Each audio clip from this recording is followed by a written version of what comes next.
Hey, what's up everyone, and welcome back to the channel. If you've ever found yourself neck deep in making subtitles or translating videos, you already know the struggle. It gets way more frustrating when you're not even fluent in the language you're working with. Trust me, you definitely know how annoying that whole process can be, eating up your valuable time.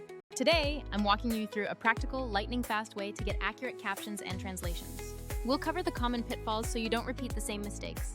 Then, I'll share a much faster workflow that completely skips a lot of the busy work using a specific AI tool. Stick around, because whether you're an indie creator or managing a dozen channels, this is a huge time saver. For a little background, I work on a standard Windows setup, and my main editing software is Premiere Pro. The latest builds now have built-in transcription, which is fantastic because it lets you get a rough track locally. This means you don't even have to upload your raw audio to a third-party service to start. If you're on an older version of Premiere, you might not see that feature. So make sure you update if you can. But even with these modern tools, there's still a surprising amount of manual cleanup required. This becomes especially true when you're handling really long videos or trying to push multilingual captions out fast. All right, let's look at the manual flow I usually start with first. It's reliable, even if it's slow. First, you import your source clip into Premiere and create your sequence naturally. Then, you mark your in and out points using the simple I and O keyboard shortcuts. Next, you select the transcribe sequence option from the main menu. Be sure to choose the correct source language and the specific audio track you want to analyze. Premiere then renders that audio data locally and spits out a complete text transcription for you. Sometimes it nails the accuracy at 100%, but often it's closer to 90 and needs some cleaning up. In my tests, Spanish transcription tends to be pretty solid, but your mileage will definitely vary based on accents and audio quality. Once that initial transcription looks reasonably okay, you can create captions directly from it. From there, you'll want to export an SRT file because that's basically the industry standard for subtitles. Now comes the translation part, where I usually run that SRT file through a quick online translator. I use a fast site that leverages Google's translation engine to switch Spanish to English or the other way around. It takes mere seconds and gives you a brand new translated SRT file ready to download. But here's a major heads up. Machine translation is certainly no miracle worker. It frequently gets the overall context completely wrong, or it splits your lines in really awkward places. If you or anyone on your team speaks the target language, you absolutely must review that translated SRT line by line. If you don't speak the language yourself, seriously consider hiring a native reviewer for quality control. Otherwise, your captions could read very weird. Or worse, they could end up being misleading to your audience. After you make those necessary edits, you import the translated SRT back into Premiere. Using Import Captions from File and usually selecting Source Timecode works best to keep everything aligned. From there, you tweak the styles, maybe change the font or size, before baking it into your final export. Or you deliver that SRT file alongside your video for platforms that accept side-loaded subtitles. We also have to consider YouTube's built-in transcription and translation features, which are handy. If you upload a decent English subtitle file, YouTube can auto-translate it into many other languages automatically. Surprisingly often, those platform translations are decent, especially when crossing between English and Spanish. However, relying entirely on the platform is risky if you are aiming for a professional level output. Their translations can still be off, timing might need adjustment, and you don't truly own those edits unless you download and vet them. So here's the problem summed up. It's a ton of steps: transcription, exporting SRTs, translating, QC, and re-importing. If you make long-form videos and need to repurpose them into dozens of short clips, this time investment multiplies fast. You end up spending way more energy on the tedious process than you do on creating actual great content. That is precisely where tools like Vizard come in. And honestly, they completely change the game for creators. Let me explain exactly how I integrate it and why it's become a core part of my modern workflow. First up is Vizard's incredible auto-editing feature for generating viral short clips. Instead of scrubbing through hours of raw footage trying to manually locate those highlight moments, this tool does the heavy lifting. Vizard analyzes the entire long video, finds the most engaging bits, and outputs ready-to-post short clips. That feature alone has slashed the time I used to spend editing shorts from long-form interviews or live streams. It intelligently identifies where the energy spikes, where the best punchlines land, and what parts are likely to perform well. So you get a batch of high-potential clip candidates in just minutes, not hours of painstaking review. Second, let's talk about the brilliant auto-schedule feature for distribution. Say you have a week's worth of newly clipped content you want to push across TikTok, Instagram, and YouTube Shorts. With Vizard, you simply set your desired posting frequency, and the tool queues and publishes them automatically.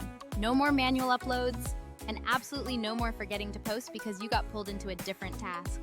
This consistency in posting at the right cadence is what truly grows channels over time. Third, The content calendar feature gives you a single, centralized place to oversee everything. You can see what's scheduled, what's already posted, and even tweak captions before anything goes live to the public. If you're managing multiple creators or several different channels, this centralized control eliminates so many organizational headaches. Now, I want to be clear. Vizard is absolutely not replacing Premiere Pro in my workflow. Premiere remains the undisputed best place for deep edits, meticulous color grading, and any precision work. But for turning long videos into a steady stream of social-ready clips, Vizard completely removes the tedious grunt work. It eliminates the manual hunt for highlights, the repetitive export and upload cycle, and all that scheduling boredom. Instead of spending many hours per episode on process, you now spend mere minutes approving the clips Vizard proposes. Let's circle back to subtitles and translations, because that's still key for global reach. My current workflow is now a powerful hybrid, where Vizard selects the best short clips for me. Then, I export the SRTs from my editor, or the clip itself, and run those through a quick translation pass. If I trust the automatic translation results, I might use them for initial drafts across my channels. But if I'm uncertain about the nuance, I always send it over to a native speaker for that final quality check. This combination lets me crank out significantly more localized content without ever having to sacrifice core quality. Here are a few quick, practical tips based on what I've seen working this way. First, never skip the human review stage for your translations if you want to maintain credibility. Machine translations are lightning fast, but they are inherently imperfect, so factor that time in. For any high visibility or flagship content, a native eye on the text saves you major embarrassment later on. Tip number 2, use Vizard to batch the heavy lifting of clip selection and scheduling all at once. Then, you can handle the high-fidelity, pixel-perfect edits back inside Premiere when they are truly necessary. This strategy keeps your overall content pipeline incredibly fast, while ensuring your main posts stay polished. Tip 3 relates to timing.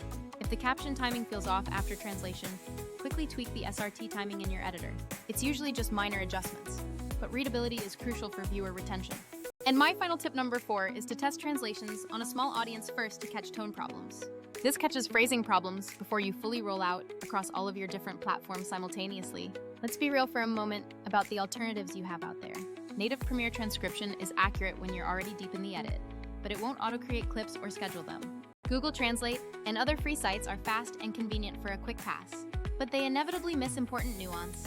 YouTube's auto-translation is convenient for quick and dirty localization, but it's not a reliable professional QC solution.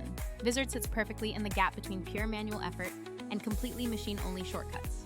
It automates the discovery and the posting steps while ensuring you still retain full control over the final message.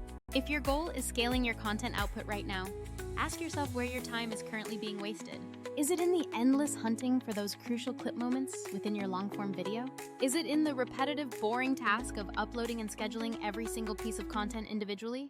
Or is it in firefighting all those caption errors after everything has already gone live? Solve the biggest bottleneck first. And for most modern creators, that bottleneck is the clip discovery and scheduling step. Vizard is built precisely for solving that specific, time-consuming problem better than anything else out there. All right, that's the full rundown on how I balance speed and quality in my workflow. If you want a deep dive tutorial, I can absolutely make a step-by-step video showing this exact process in action. It would cover transcribing in Premiere, running the translated draft, and then batching in Vizard for auto-scheduling. Drop a comment right now if you want to see that highly detailed follow-up video next. If you found any part of this breakdown helpful today, please smash that like button for the algorithm. Don't forget to subscribe and hit that notification bell so you don't miss future time-saving tips. Finally, let me know what platform you are currently focusing your energy on the most: TikTok, YouTube, or Instagram?